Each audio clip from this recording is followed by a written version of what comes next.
আমি পড়াবো রবীন্দ্রনাথ ঠাকুরের গিন্নি গল্পটি। তোমরা সবাই কেমন আছো? আজকে আর একটা গল্প নিয়ে এসেছি, রবীন্দ্রনাথ ঠাকুরের গিন্নি। তোমাদেরকে ভালোভাবে বুঝিয়ে দেবো। এবার আরম্ভ করি গল্পের প্রথম থেকে। ছাত্রবৃত্তি ক্লাসের 2-3 শ্রেণী নিচে আমাদের পণ্ডিত ছিলেন শিবনাথ। এই গল্পের শিবনাথ পণ্ডিতের কথা রবীন্দ্রনাথ ঠাকুর লিখেছেন। শিবনাথ পণ্ডিতের কথা এখানে ওনার চরিত্র, ওনার দেখতে কেমন, ওনার সমস্ত কিছু বিবরণ রবীন্দ্রনাথ ঠাকুর এই গল্পে দিয়েছেন। ছাত্রবৃত্তি বলতে বোঝায় আগেকার দিনে ক্লাস 4 এবং ক্লাস 8-এ দুবার ছাত্ররা বৃত্তি পেত।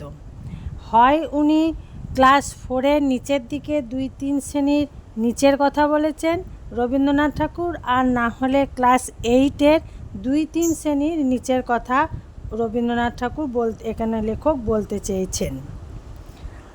তাহার দাড়ি গোঁফ কামানো, চুল কাটা এবং টিকিটি রস্য। শিবনাথবাবুর ছিলেন দাড়ি গোঁফ কামানো। ওনার দাড়ি গোঁফ কামানো ছিল চুল ছাটা মানে প্রায় ন্যাড়ার মতন, এবং টিকিটা ছিল রস্য, মাথার মাঝখানে আগেকার দিনে পণ্ডিত মশাইদের ছোট্ট মতন একটা টিকি থাকতো। রস্য মানে হচ্ছে এখানে টিকি। তাহাকে দেখলেই বালকদের আত্মারাম শুকাইয়া যেত। আত্মারাম বলতে ভেতরের হৃদয়টা। ওই বালকরা ওই শিবনাথ পণ্ডিতকে দেখলে মনের ভেতরটা শুকিয়ে যেত। প্রাণীদের মধ্যে দেখা যায় যাহাদের হুল আছে তাহাদের দাঁত নেই। এখানে প্রাণী বলতে অ্যানিমেল বোঝানো হয়েছে। কোনো প্রাণীদের, যেমন মৌমাছি, ওদের কিন্তু হুল আছে কিন্তু দাঁত নেই। আবার কোনো অ্যানিমেল যেমন কুকুর, বিড়াল, এদের দাঁত আছে কিন্তু কোনো হুল নেই। আমাদের পণ্ডিত মশাই 2 ক্ষেত্রেই ছিল, কিন্তু পণ্ডিত শিবনাথ বাবু এই গল্পের যাকে বলা হয়েছে ওনার হুল এবং দাঁত 2 ছিল। একদিকে কিল, চর, থাপ্পড় চারাগাছের বাগানের ওপর শিলাবৃষ্টির মতন অজস্র বর্ষিত হইত। ওদিকে তীব্রই বাক্যজ্বালায় প্রাণ বাহির হইয়া যাইত। এদিকে কিল, চর, থাপ্পড় চারাগাছের মতন মানে উনি যেরকম কিল, চর, থাপ্পড় বালকদের ওপরে দিত, ঠিক অনেকটা ছিল যে মাটিতে যেসব চারাগাছগুলো লাগানো ছিল তার ওপরে শিলাবৃষ্টি যেমন এসে টুকটাক করে পড়ে, ঠিক সেই রকমই বালকদের ওপরে পণ্ডিত শিবনাথ মশাইয়ের চর থাপ্পড়গুলো ঠিক সেইভাবে পড়তো। আর তীব্র বাক্যজ্বালায় মানে ওনার কথা সুমধুর ছিল না, প্রচণ্ড মৌমাছির হুলের মতন বা কুকুর বিড়ালের দাঁতের কামড়ের মতন ওনার কথাতে জ্বালা ছিল। উনি আক্ষেপ করিতেন, পুরাকালের মতন পণ্ডিত গুরু শিষ্যের সম্বন্ধ এখন আর নাই। উনি ছাত্রদের ওপর এইভাবে অত্যাচার করবে, অথচ ছাত্ররা ওনাকে গুরু বলে মানবে।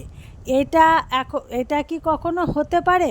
গুরু শিষ্যের সম্পর্ক, শিষ্যরা যেমন গুরুকে সম্মান দেবে, গুরুকেও শিষ্যদেরকে ভালোবাসতে হবে, কিন্তু উনি ভালোবাসবেন না। উনি কিল, চর, থাপ্পড় দেবেন, নানা রকম আজে বাজে কথা বলবেন, কিন্তু শিষ্যদেরকে ওনাকে সম্মান করতে হবে। ছাত্রেরা গুরুকে আর দেবতার মতন ভক্তি করে না। উনি বলতে চাইছেন যে ছাত্রেরা মানে বালকেরা গুরুকে আর দেবতার মতন ভক্তি করছে না, ওনাকেই করে না। কিন্তু যে সমস্ত গুরুরা, টিচাররা ছাত্রদেরকে ভালোবাসে, সন্তানের মতন মনে করে, সেই সময় ছাত্ররা নিশ্চয়ই গুরুকে দেবতার মতন বা বাবা মায়ের মতন নিশ্চয়ই সম্মান করেন। কিন্তু ওনার ক্ষেত্রে সেটা হয় না, কারণ উনি তো শিষ্যদেরকে সন্তানের মতন দেখেন না। এই বলিয়া আপনার উপেক্ষিত দেবমহিমা বালকদের মস্তকে সবেগে নিক্ষেপ করিতেন। এই সমস্ত ভেবে উনি বালকদের মাথায় মস্তকে সবেগে নিক্ষেপ করেন, মানে সবেগে মাথাতে উনি আঘাত করেন, মানে মারে। এবং মাঝে মাঝে হুঙ্কার দিয়া উঠিতেন, কিন্তু তাহার মধ্যে এত ইতর কথা মিশ্রিত থাকিত যে তাহাকে দেবতার বজ্রনাথে রূপান্তর বলিয়া কাহারও ভ্রম হইত না। এবং মাঝে মাঝে উনি হুঙ্কার দিয়ে উঠতেন, মানে হুঙ্কার মানে এখানে বলা হয়েছে চিৎকার করে উঠতেন। উনি এমন মাঝে মাঝে যে চিৎকার করে উঠত এবং ওনার কথাবার্তায় ইতর কথা মিশ্রিত, মানে উনি ছাত্রদের এক প্রকার গালিগালাজ দিতেন। ইতর মানে বাজে কথা বা গালিগালাজ, এখানে যা তোমরা বলবে সেই রকমই কথা বলে উনি চিৎকার করে উঠতেন। এবং দেবতার বজ্রনাথে রূপান্তরিত বলিয়া কাহারও ভ্রম হতো না। এবং দেবতারা যখন রেগে যেত এবং রেগে গিয়ে দেবতারা যখন কাউকে ভৎসনা করতো, সেই রকম বললে, সেই রকম উনি হুঙ্কার দিয়ে যখন আজে বাজে কথাগুলো বলেন, সেই রকম বজ্রনাথের মতন হয়ে উঠতো, বললে কারোর ভুল হতো না, ভ্রম হতো না, মানে ভুল হতো না। ওই রকম ধরনের উনি কথাবার্তাগুলো বলতেন এবং ওই রকম ধরনের উনি চিৎকার করে উঠতেন। বাপান্ত যদি বজ্রনাথ সাজিয়া তর্জন গর্জন করে, তাহার ক্ষুদ্র বাঙালি মূর্তি কি আর ধরা পড়ে না? বাপান্ত যদি বজ্রনাথ সাজিয়া তর্জন গর্জন করে, কেউ যদি গালাজ করতে করতে গর্জন করে, বাঙালি মূর্তি ওনার মধ্যে ধরা পড়তো না। যা হোক, আমাদের স্কুলে এই তৃতীয় শ্রেণী দ্বিতীয় বিভাগের দেবতাটিকে ইন্দ্র, চন্দ্র, বরুণ অথবা কার্তিক বলিয়া কাহারও ভুল ভ্রম হইত না। আমাদের স্কুলের তৃতীয় শ্রেণীতে দ্বিতীয় বিভাগে ক্লাস 3 ক্লাসের দ্বিতীয় বিভাগের দেবতাটিকে ইন্দ্র, চন্দ্র, বরুণ, কার্তিক বলিয়া কারোরই ভুল হতো না। কেবল একটি দেবতার সহিত তার সাদৃশ্য উপলব্ধি করা যাইত, তাহার নাম যম। ওনাকে বালকেরা শিবনাথ পণ্ডিতকে ছাত্ররা ওনার চরিত্রটা অনেকটা যমরাজের চরিত্রের সঙ্গে মিল দেখতে পায়। যমরাজ হলেন যে মৃত্যুর পর যে আত্মা, মানুষের শরীরে যে আত্মা সঙ্গে করে নিয়ে যায়, কিন্তু দেবতা ইন্দ্র, চন্দ্র, বরুণ, কার্তিক এরা তো দেবতা, এরা কখনো মানুষের মৃত্যুর পর আত্মা নিয়ে যায় না। সেই জন্য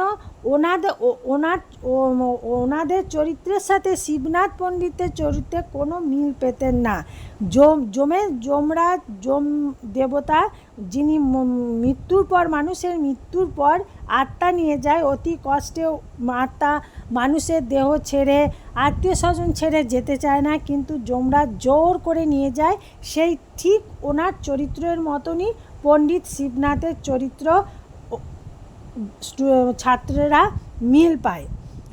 এবং এতদিন পরে স্বীকার করিতে কোনো দোষ নেই এবং ভয়ও নেই। আমরা মনে মনে কামনা করিতাম উক্ত দেবালয়ে গমন করিতে তিনি যেন আর অধিক বিলম্ব না করেন। যখন কবি এই গল্পটি লিখেছেন, তখন ওনার একটু বয়স হয়েছে এবং সেই জন্য সেই বয়সে উনি আর স্কুলে বা পণ্ডিত শিবনাথ মশাইয়ের সামনেও উনি আসবেন না। সেই জন্য ওনার কোনো ভয়ও নেই, দোষ নেই।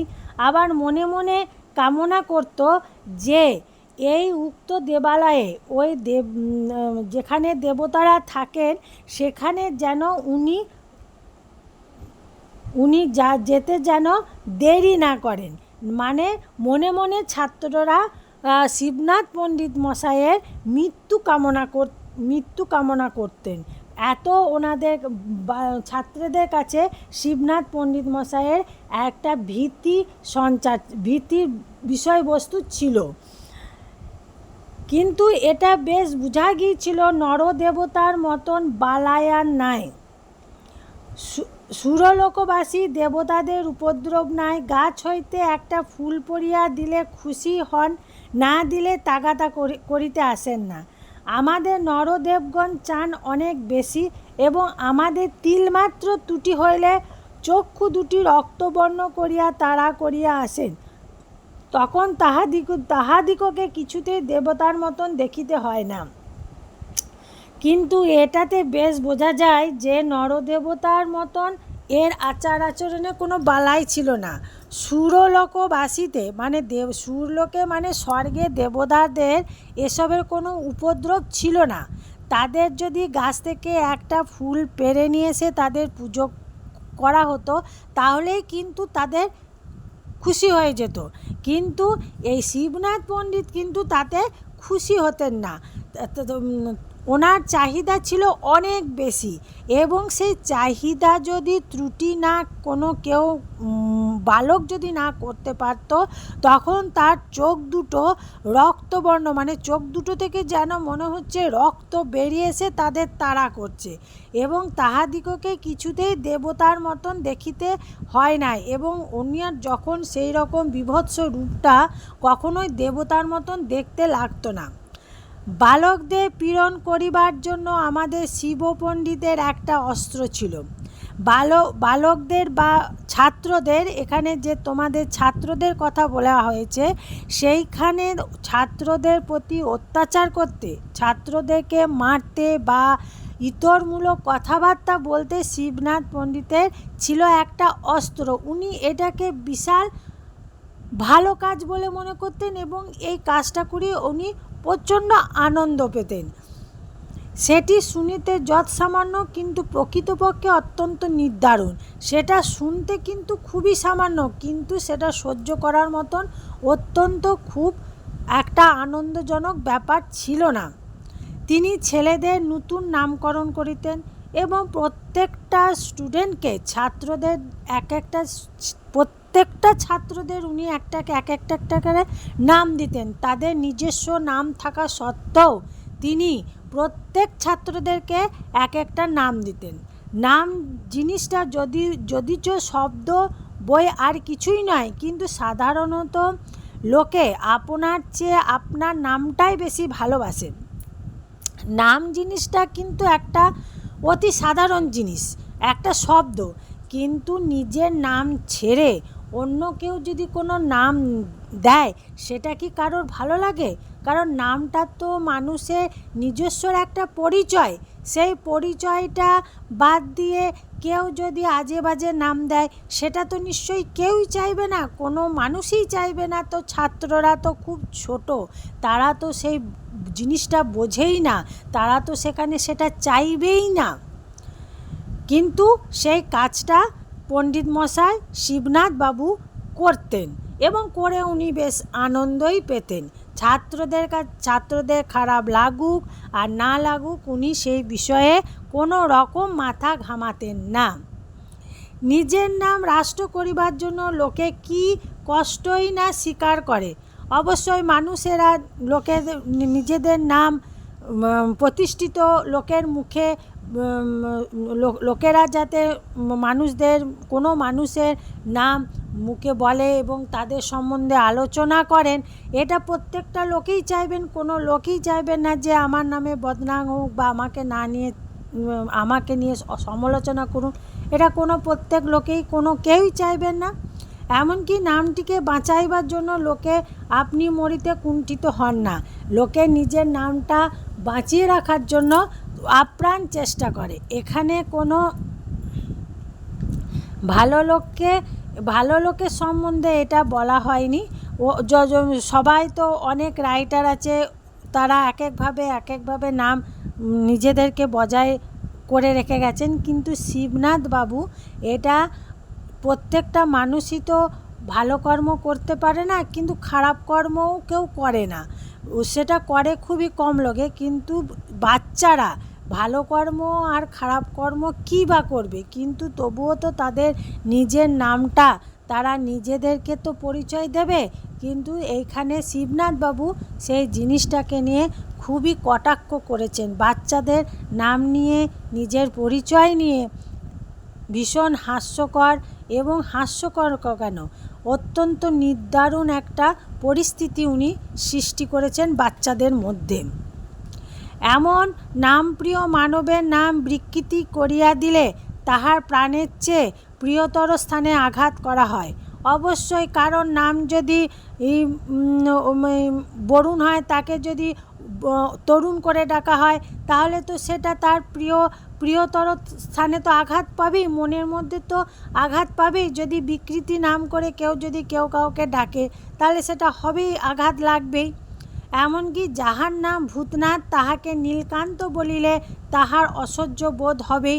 ভূতনাথ বাড়ি থেকে নাম দিয়েছে, সেই নাম স্কুলে খাতাতে লেখা আছে, সেইখানে যদি শিবনাথবাবু তাকে নীলকান্ত বলে ডাকে, বদমাইশি করে, তাহলে তো সেটা তার পক্ষে অসহ্যজনক হবেই। সেটা তো কারোর কিছু বলারও নেই, করারও নেই। ইহা হইতে এই তথ্য পাওয়া যায়, মানুষ বস্তুর চেয়ে অবস্তুকে বেশি মূল্যবান জ্ঞান করে। সোনার চেয়ে বাণী, প্রাণের চেয়ে মান, এবং আপনার চেয়ে আপনার নামটাই বড় মনে করে। এইখানে মানুষ বাস্তবকে অবাস্তবকেই বেশি জ্ঞান করছে, সোনার চেয়ে বাণীকেই বেশি প্রাধান্য দিচ্ছে, প্রাণের চেয়ে মানকেই বেশি বলছে, আপনার চেয়ে আপনার নামটাই বেশি বড় করে দেখছে। সেটা প্রত্যেকটা মানুষই এই সংসারে দেখে, বাচ্চারা, স্টুডেন্টরা তো দেখবেই, সেটার তো কোনো কিছু বলার নেই। মানব স্বভাবের এই সকল অন্তর্নিহিত নিগুড় নিয়মবশত গুরুমশাই যখন শশীশেখরকে ভেটকি নাম দিলেন, তখন সে নিরতিশয় কাতর হইয়া পড়িল। শশীশেখরকে উনি ভেটকি বলে ডাকতে লাগলেন। শশীশেখর আর কি করবে, সে তখন অসহায় অবস্থায় সেটা মেনে নিতে বাধ্য হলো, কারণ ওনাকে বললে তো উনি কোনো কথা শুনবেন না। বিশেষত উক্ত নামকরণে তার চেহারার প্রতি বিশেষ লক্ষ্য করা হইতেছে জানিয়া তাহার মর্ম যন্ত্রণা আরও দ্বিগুণ বাড়িয়া দিল। শশীশেখর একটু মোটা সোটা ছিল, সেই জন্য ওনার চেহারার প্রতি লক্ষ্য করে শিবনাথবাবু ওকে ভেটকি নাম দিল। এইটা যখন শশীশেখর বাবু শুনতে পেল, তখন তার মনের ভেতরে খুব যন্ত্রণা হতে থাকলো, এবং সেই যন্ত্রণা আরও দ্বিগুণ বাড়তে লাগলো। অথচ একান্ত শান্তভাবে সমস্ত সহ্য করিয়া চুপ করিয়া বসিয়া থাকিতে হলো। শিবনাথবাবুর এই অসভ্যতামি একমাত্র উনি পণ্ডিত মশাই বলেই বাচ্চারা এগুলো সহ্য করে, অত্যন্ত শান্তভাবে সহ্য করে চুপ করে বসে থাকতো। আজকে তোমাদের এইটুকুই আমি বোঝালাম। এর পরে এই গিন্নি গল্পের যে নায়ক আসুর, এর পরের দিন এই আসুর ব্যাপারে যে কি করে গিন্নি নামটা হয়েছে, এই পরের ভিডিওটাতে আমি আসুর ব্যাপারে তোমাদের আলোচনা করে তোমাদের সামনে নিয়ে আসব।